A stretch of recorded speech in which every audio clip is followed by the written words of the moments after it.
and welcome to the podcast where the only thing thicker than our follicle count is the thick layer of absurdity.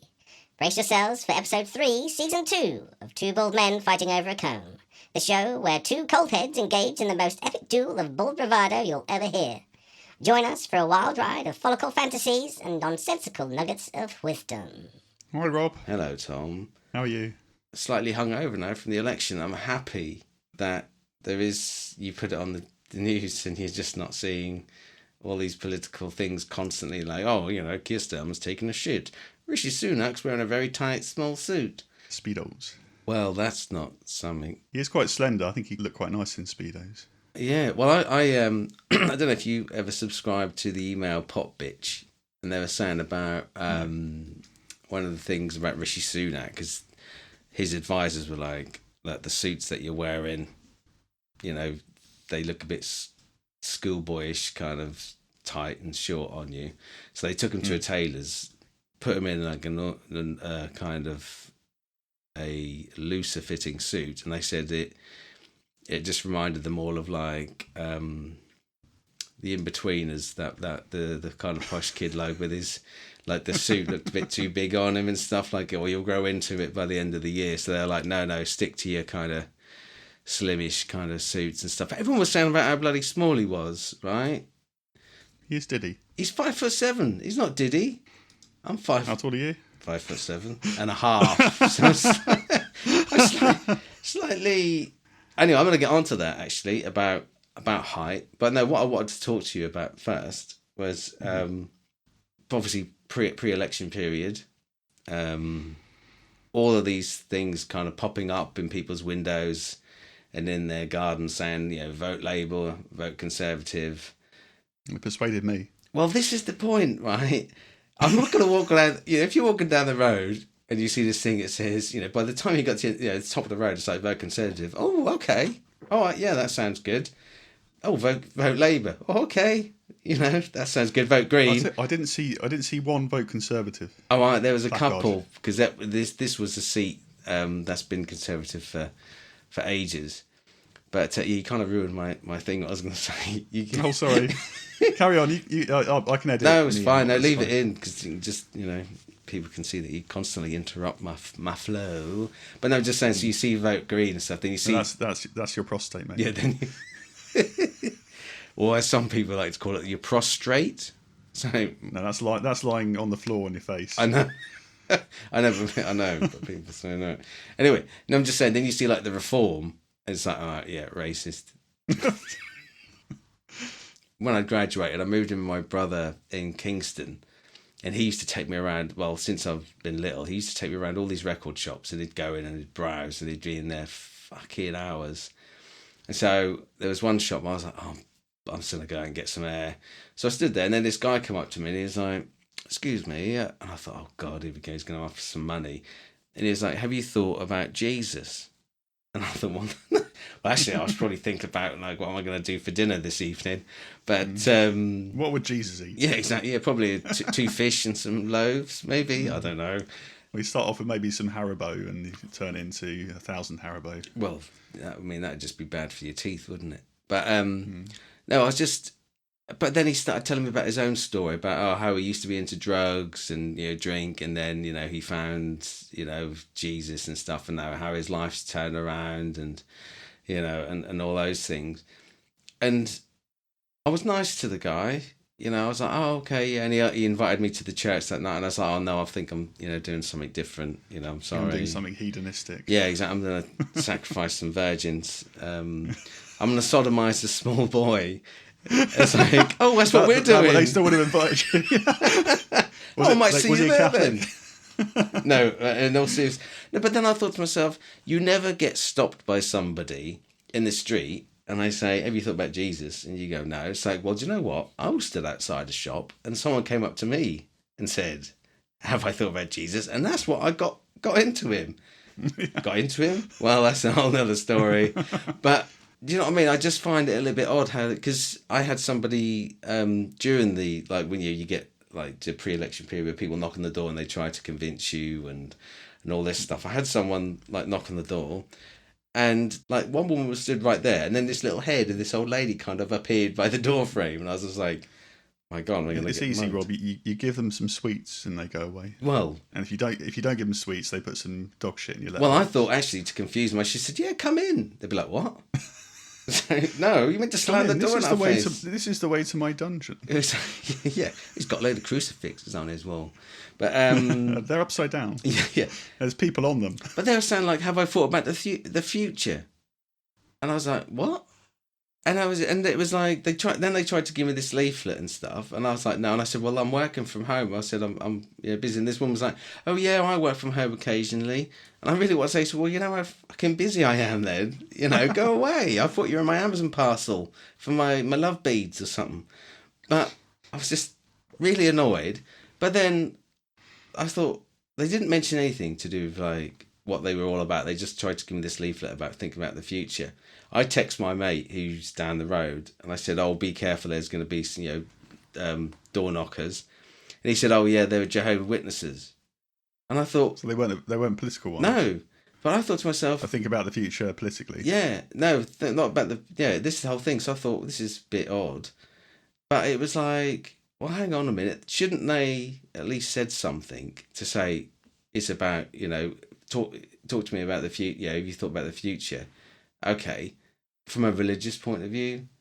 And it's like, we should have said that as opposed to trying to trick me to take this fucking, it's like, if this is what your religion is based upon, is tricking people into thinking about, it's like you get those things, they're normally outside Primark saying, "Oh, do you want to take a stress test?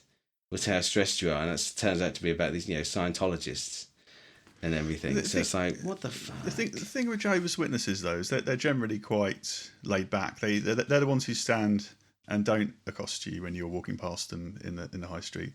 They've just got their little magazine on display and was it Watchtower, and they don't tend to accost you. But yeah, they are renowned for coming to people's houses, and there's obviously a lot of comedy around it. But I've never had Jehovah's Witnesses. Well, I've had a Watchtower pop through the letterbox. I watched it. Oh right, okay. I don't even know what that is. Is that their magazine? Is it their? That's their magazine. Yeah, it's edited by Bob Dylan. Oh, nice. All along the Watchtower. He's all all along along it, is he?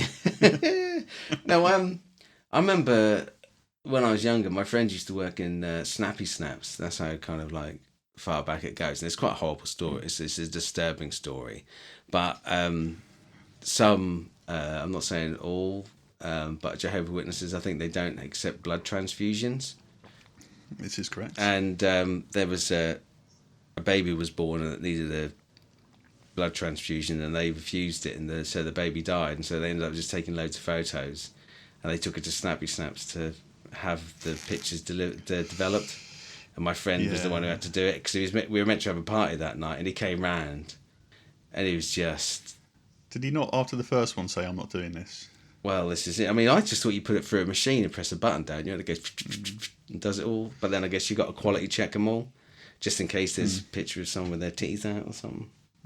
Yeah, but that's not a nice story. That isn't. Yeah, no, that is one of their things. I don't know. I don't know either. I don't know either. Because it's something that we pay attention to at work. You need to know who's a Jehovah's Witness for this reason. Yeah, no, absolutely. I want to talk to you about religions anyway a little bit later. Not religions necessarily, but religions in school. I would like to reel you back a bit to politics. Speaker's Corner. Corner. Speaker's Corner. I was thinking of starting my own political party. Now the election's been and gone, it's gonna drift away. But I did have a manifesto prepared. Yeah. Yeah. So what's the opposite of reform? Form. Is that what you're going to call your party then? Form party. Phone party. You get loads of people turn up in bikinis and budgie smugglers. Yeah, I have lots of dodgy 90s rave bands saying we can't use their music when we're campaigning. You should just create your own. But yeah, my manifesto pledges are, first of all, to get rid of the letter K, because we don't need it. It's a superfluous letter. Why? What, you'd put a C there instead, would you? Yeah, there's always one of the other letters you can use instead of a K, and you'd have the same word, really. Do you want to give me some examples? I know fuck, kick, lick. Yeah, kick would be CIC, and it'd be easy when it's kick. How else are you going to pronounce that? Right, kaleidoscope. You can spell that with a K. A C, sorry. That's okay. Just I can see holes in your manifesto already.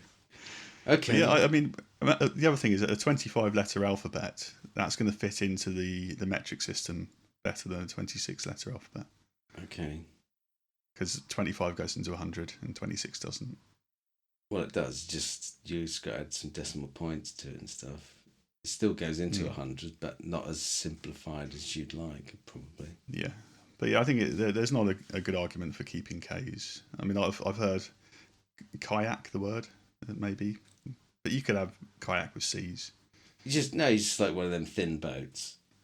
You just come up with a new name for a kayak. Or you never want to use more than one word to describe one word. So Anyway, this is your manifesto. What's next on your list before I start thinking of other K words? Well, most areas of the country, you go to like big cities and things. There's always an old clock somewhere, or several old clocks, and they've always got the wrong time on them.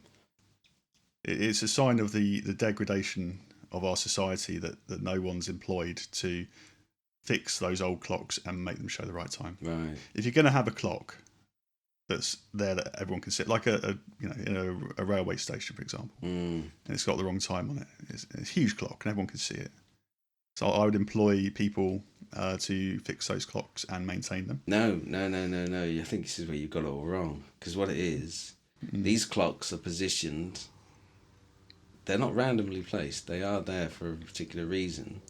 Because when people need to time travel back in time, they need to find these broken clocks. They understand when it was struck by lightning. Probably is what stopped these clocks. Okay. What happens if they're indoors though? Like say it's like Victoria Station or something. It's an indoor big clock that's showing the wrong time. Then it can't get struck by lightning because it's like a lightning rod on the top of the building. Probably. An earthing rod, yeah.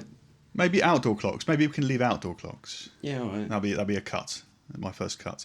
Another one is we talked quite a lot in the previous episodes about putting solar panels in places to make. Yeah, but you edited it out, you bastard, in the last show. Did I edit edit it out? My idea was having solar panels in window frames.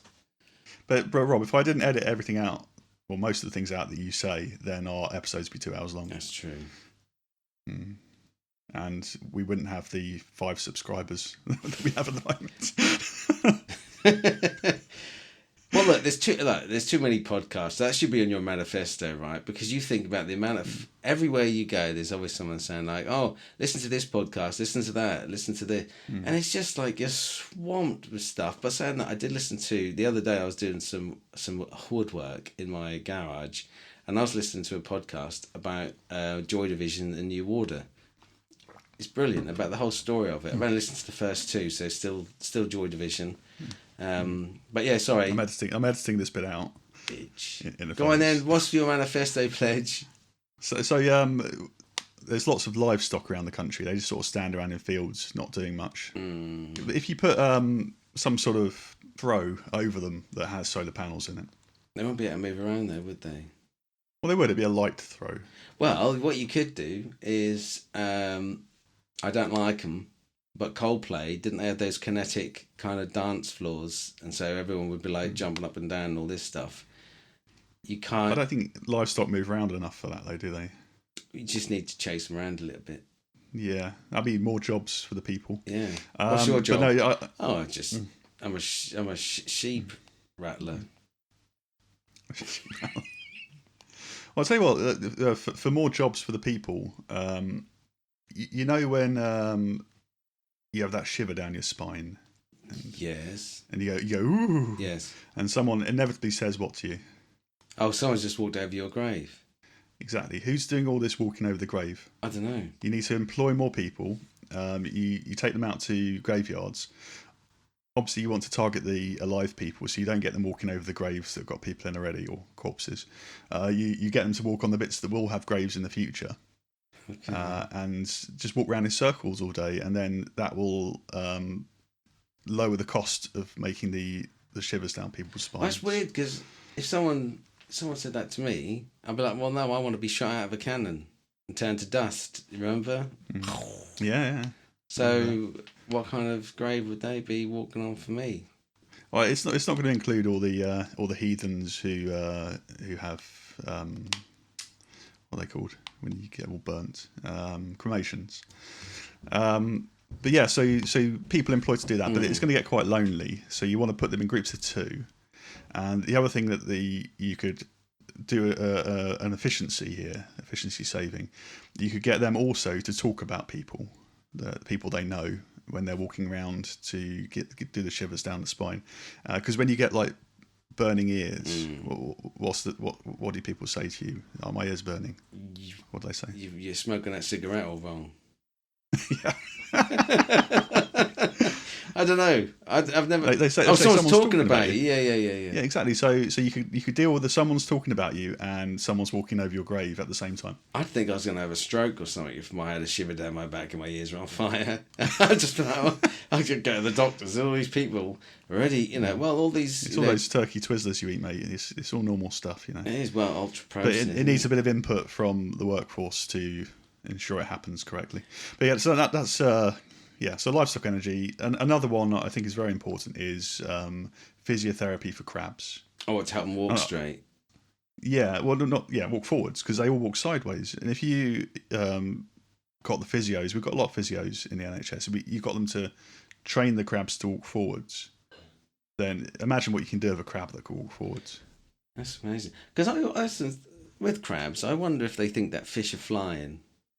Because obviously they're on the bottom of the thing, and they see all these things floating above them. When they come to ground, and they just see humans kind of walking about, they don't think, why are they what? You just think crabs are stupid, don't you? You've got no respect for crabs. Yeah, I don't. I don't even think they taste very nice either. Well, that's a debate for another day. Yeah. Have you got crabs? Well... I don't want to reveal this live on air, but my last thing with the manifesto, it's not so much a policy, but I think we should have a grown-up debate. And if politicians in the Prime Minister's Question Time, for example, start getting all like shouty and annoying, what we do is we treat them like children. So because they're being like children, we'd have a naughty step in Parliament. So if one, say.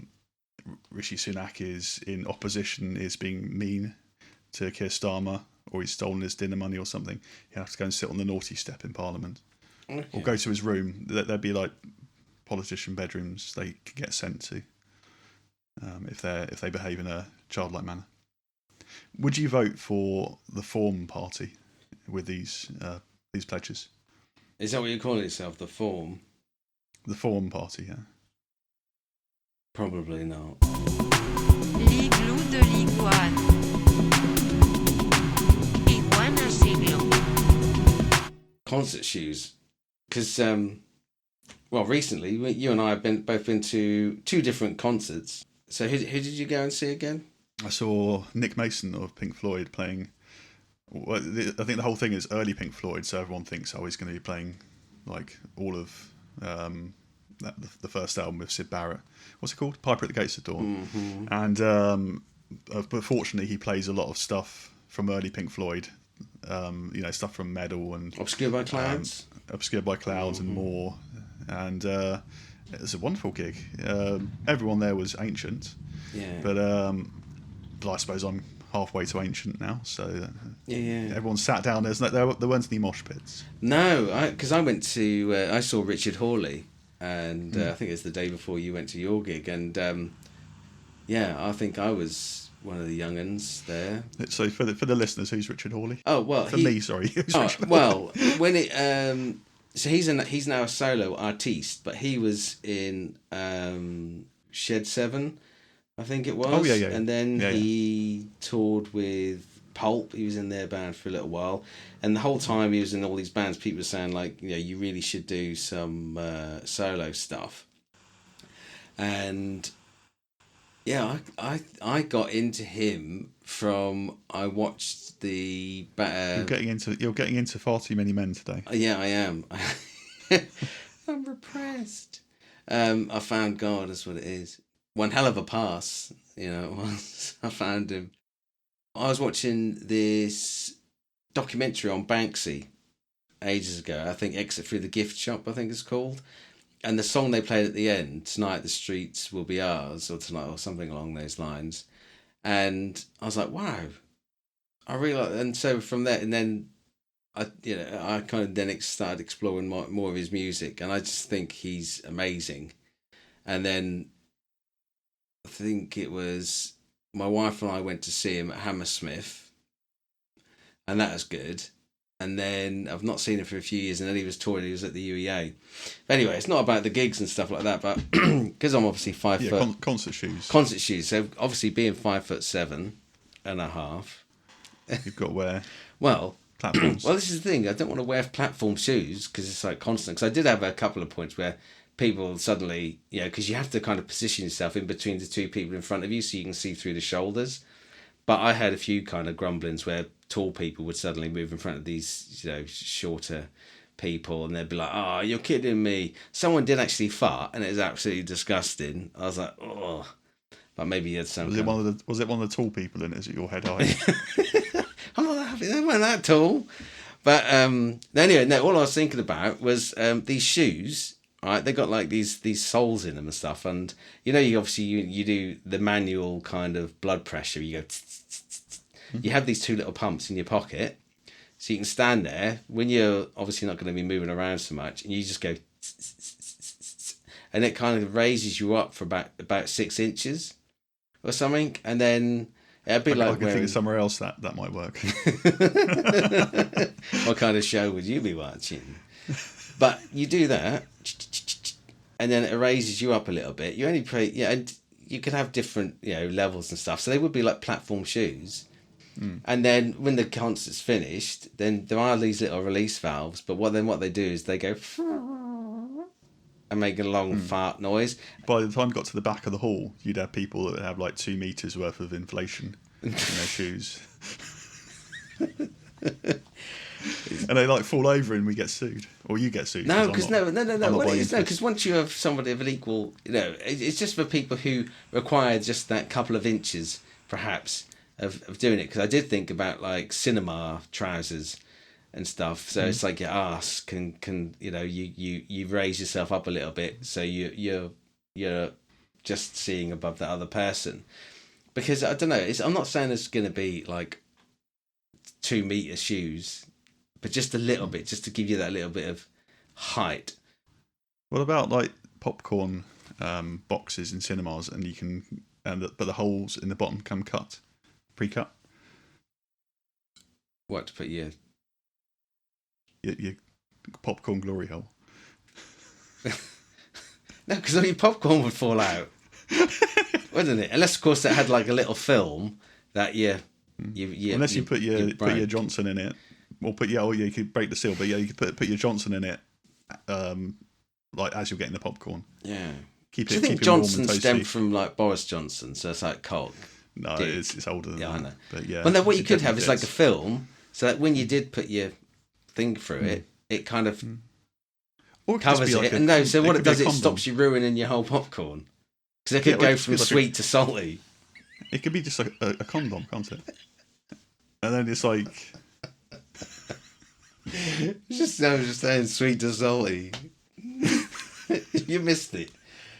Anyway, I'm sorry, my I'm sorry. concert shoes, right? Because I've got a shitload of this really reinforced fabric that I bought for these toilets that you weren't interested in. So I thought I could have that similar type of thing. Yeah. Are you going to invest in my shoes, or are you not? Because you're tall. I like the principle, but I think you're just pushing the problem further back in the concert hall. Like I said, I think the people at the back would be so elevated, and they would probably topple. No, because they'd be And if tall it's- people, if it's- right? Well, if it's It's at help. a Richard, It's just to help people my height and less. and if you're at a Richard Hawley gig as well, because everyone's so old, if they do topple with your shoes on, they'd have a fractured neck of femur, be in hospital for weeks, months. Neck of and, femur, isn't that like people who have sex with dead people?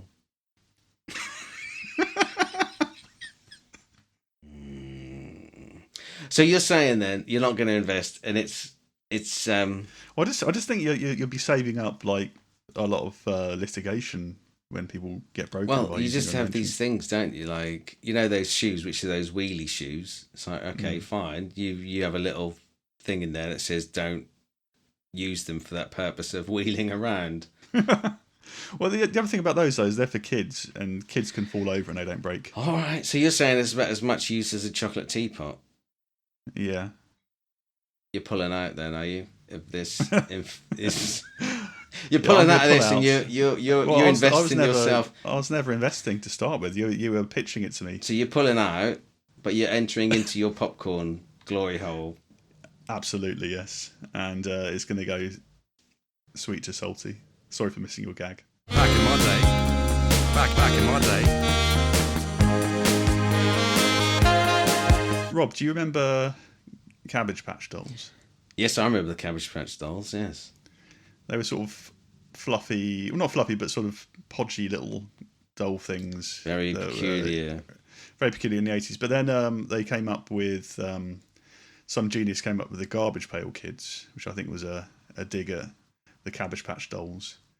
And they were glorious. I think they were cards that you could get, and they were aimed at kids. And they were just gloriously wrong. This is 1980s, so you could get away with a lot more stuff than you can these days. I had a memory of them the other day, and I did a bit of research, and I was looking at some of the old Garbage Pail Kids cards. Oh yeah. Do you remember those? Yeah, Atom Bomb and yeah. Yeah, so it's Atom Bomb. Yes, I remember. I think I had that. Yeah, and there was what's this one here? There was Necktie, and it's basically just a doll hanging himself. Okay. Google it now, so you got it on your screen. No, I don't want to see it. I don't want to do it. I don't want to spend too much. There's on another cards. one here. This is a brilliant one. It's Armpit Brit, and it's just like a German shot putter kind of physique, garbage pail kid or Cabbage Patch doll with just lots of hair coming out of her armpits. Jeepers. No, I think they're worth a bit of cash now, aren't they? Everything like that. What was kind of because I remember buying them. You could get like just 6 cards in a pack, and you had that rock hard gum. Yeah, you'd never get away with that. It's like, here, have some stuff that's probably inappropriate, plus some sweets. Yeah, exactly. Oh, that's big. And you've got like this one here, which is Sean, which is a kid trying to shave for the first time, and he's basically cutting his face off. Yeah. God. What else have we got? What's this one here? Ray Decay. It's a kid with lots of sweets and horrid teeth. Oh, well, that's probably, a warning to children. There's Bad Breath Seth. He's basically I think is he smoking out? It's like his mouth is a smoking orifice, and there's like a dead plant in front of him that he's obviously breathed on. Dead donkey. Dead donkey.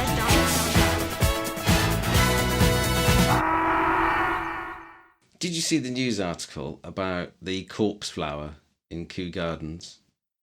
I've heard of a corpse flower, but I didn't see a news piece on it. So Enlighten me, Rob. it blooms every 2 years, and the plant has the world's largest flowering structure, which can reach almost 3 meters tall. So nearly 2 of me. Mm-hmm. And But only one of you outwards. yeah.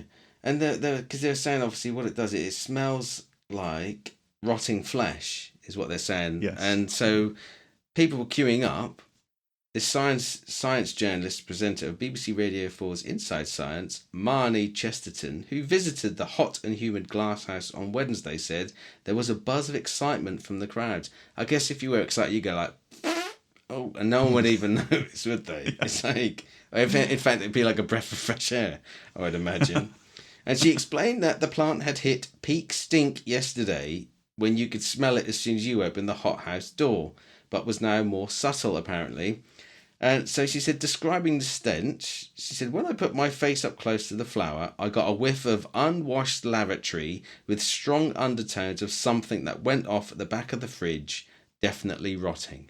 Sounds like Julie Gordon, doesn't it? Yeah, but why on earth? Right, they say like the plant only grows in rainforests in Sumatra, but is endangered in the wild due to deforestation and land degradation. But Do you want to say those words correctly? Have another go at those. no. But anyway, But I mean, why would you go to something? It's almost like you're walking in a field and like there is like the most rancidest stink of a dog poop, and like something's definitely wrong with that dog. Or when you're a little, like when someone was sick in the class, and that smell of like vomit, and that makes all the other kids go ugh, like that. Why on earth would you want to do that? All right, so only kind of flowers every 2 years. But why on earth would you put yourself through that? Does not make sense. Would you go? Say you've done it. Not specifically for that, but No. maybe we can do a version where we just sell tickets to us farting. I think We'll so. get a little- We could do a little we'll black get a little- box, couldn't we? It's like, here, come in. There's a really rare flower. Yeah, look at my rosebud.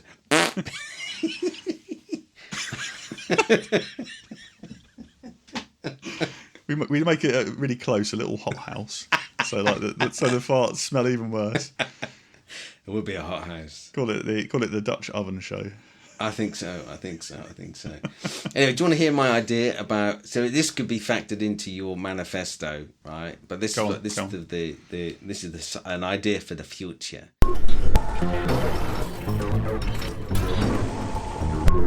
Tomorrow's world today. My son obviously goes to school, and they have religion. Why is that obvious? You're getting on a bit. It could be like 25 or something. It could be 25. All right. So my son is at school, and part of what they teach him at school is religious education, but he doesn't believe in it. And he said to me the other day, he said, "Oh, if I was born back then, everyone could have worshipped me." And I was like, What have you been teaching? What have you been teaching him? I don't know. I think he gets it from his mother. But no, I just thought so much because I'm not religious at all, and I know everyone who I speak to, like parents, they're not religious. And the other day that he had like a day trip, or they took him out for the afternoon to go to the local church and stuff like that. And every year they have to do with Christmas and stuff like that, which is fine. I understand, it's about the festivals and the celebrations of different faiths and all those things. Absolutely, about what other people believe in and stuff like that. But there was something I read probably a couple of years ago, and it was like the whole thing of like where Brexit was, say, very just tipped over like 52% of the population. They were saying actually 52% or more of the population don't affiliate themselves to any form of religion. So they were saying, oh, we should just get rid of all the churches then, should we, and everything else in line with what they're saying about Brexit. And what got me thinking was, say you took those numbers and you could say over half the parents aren't religious at all. So when the kids are in their lessons and they're understanding all this religion, they're not going to take it on board necessarily. Or they go home and it's like their parents are like, well, no, they don't believe it for the X, Y, and Z and everything else. What I did think as a replacement for religion is that the Stoicism is taught in schools, like, because it's a form of a philosophy, right? I'm sure you know what Stoicism is, but I'll explain to you in a minute how it can be applied, or how it is applied in modern ways. But if you say you wanted to study philosophy, it's not until you're at college that you get the opportunity to do anything like that. It's all, pre that is religion. But when you think about how Stoicism is integrated into, into today's kind of culture, you've got cognitive behavioral therapy. You have, so obviously CBT, about how people can, help themselves with traumatic experiences, or, recognize their own irrational thoughts and those things to help better themselves.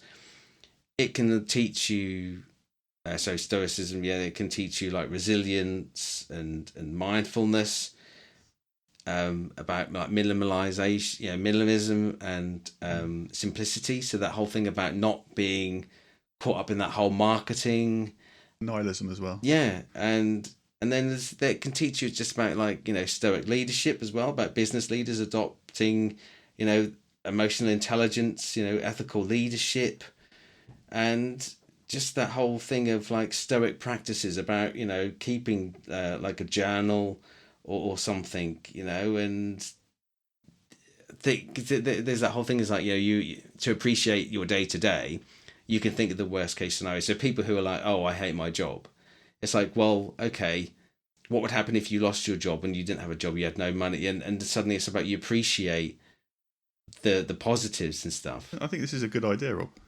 This podcast isn't a place to air good ideas. I know. Well, no, because what it does, because the reason why I just thought about this whole thing about stoicism, because it would teach children to be more resilient, and it's not affiliated to necessarily any religion, but it would really give them great tools for them, like for the rest of their lives. But Rob, you say the reason for getting rid of religious education is that only 48% of parents are teaching their kids religion at home. Mm-hmm. But then along the same thought process, you could say you get rid of sex education, because there probably aren't 48% of the parents who are having sex anymore. No, but how that child came about, and well, no, because you could say that, especially in my case. It's like, damn it. I know. I guess you're being facetious. Yes, sorry. But no, it's about how it's my middle name. Children, they're species. No, it's just about I'm not going to even answer that, because it's about children understanding the changes that happen in their body and stuff. I started to talk to my son about that, and he's just like, yeah, what? He's like, change that word to donut, which makes it even more fun for me when I'm talking to him about stuff.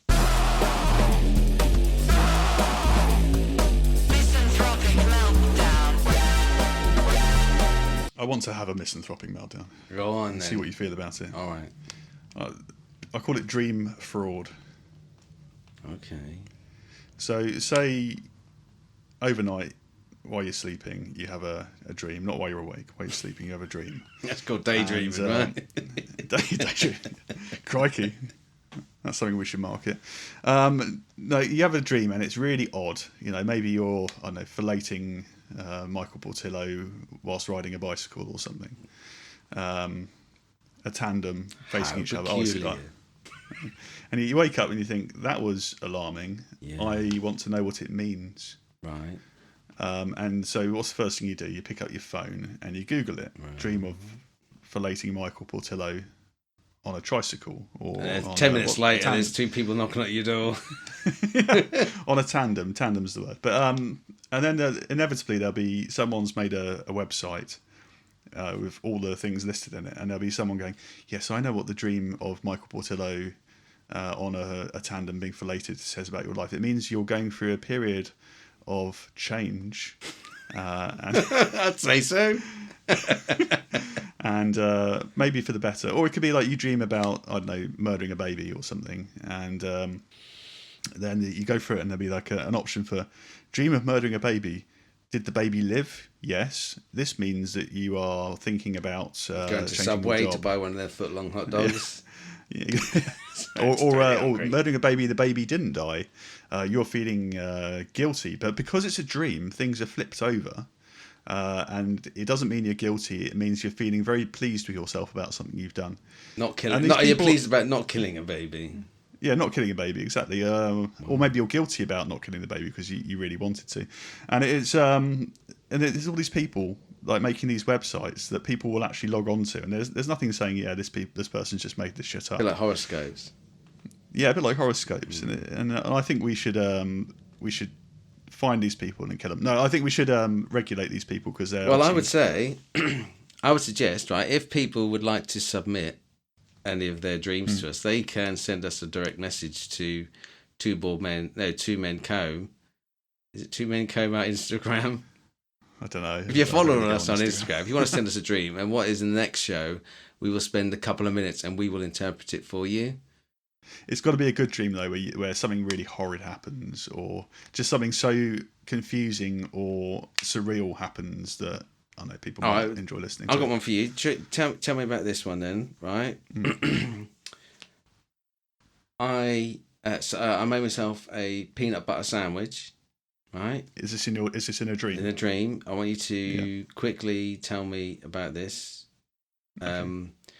eating a peanut butter sandwich, ate the peanut butter sandwich, and then realised I'm allergic to peanuts. I'm not in real life, but in this dream I was allergic to peanuts, right? Lips swelled up. Then I started strutting around my kitchen singing I Can't Get No Satisfaction.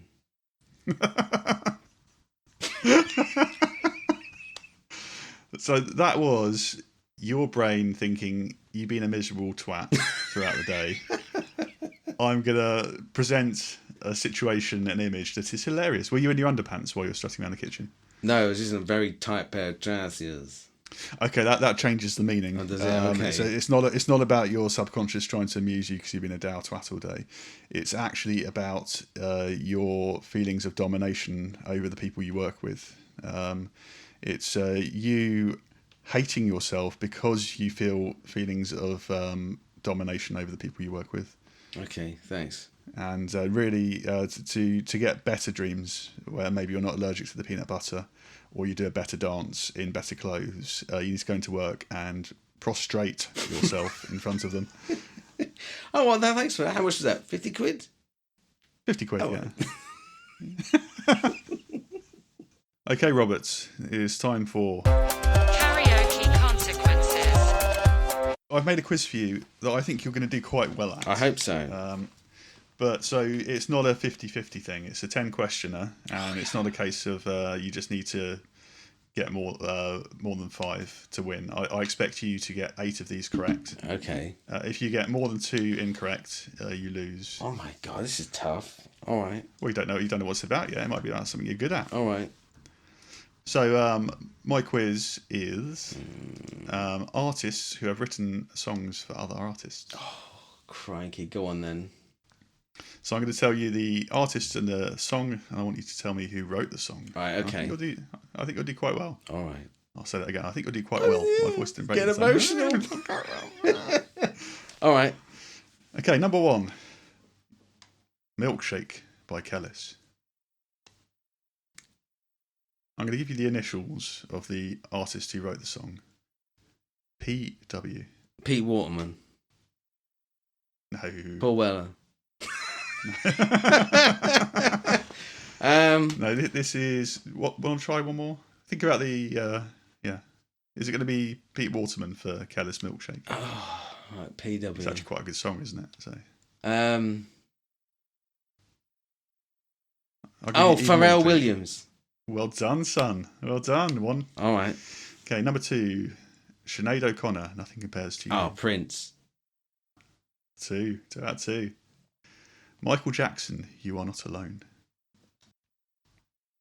Oh my goodness me, I don't know. Randy Newman. It was R. Kelly. R. Kelly, all right. Oh dear.